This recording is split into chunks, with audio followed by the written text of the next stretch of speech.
Generally, you want education to be like as close to a video game as possible, like a good video game. Like, you do not need to tell your kid to play video games. They will play video games on autopilot all day.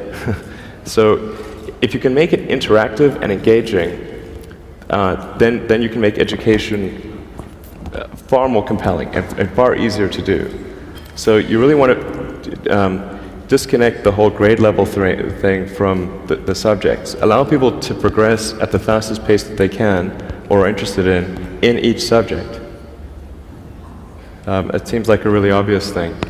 I mean, I think like most teaching today is a lot like vaudeville, where and as a result, it's just not that compelling. It's like somebody standing up there and lecturing to you, and they've done the same lecture several years in a row. They're not necessarily all that engaged or in doing it. Do you agree with Peter Thiel about the unnecessariness of university, higher education?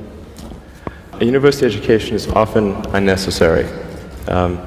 That's not to say it's unnecessary for all people, but I think you probably learn about as much, or the vast majority of what you're going to learn there in the first 2 years, and most of it is from your classmates.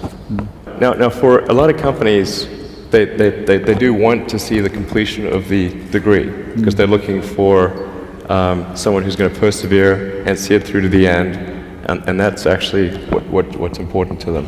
So it really depends on what somebody's goal is. If the goal is to start a company, I would say no point in finishing college.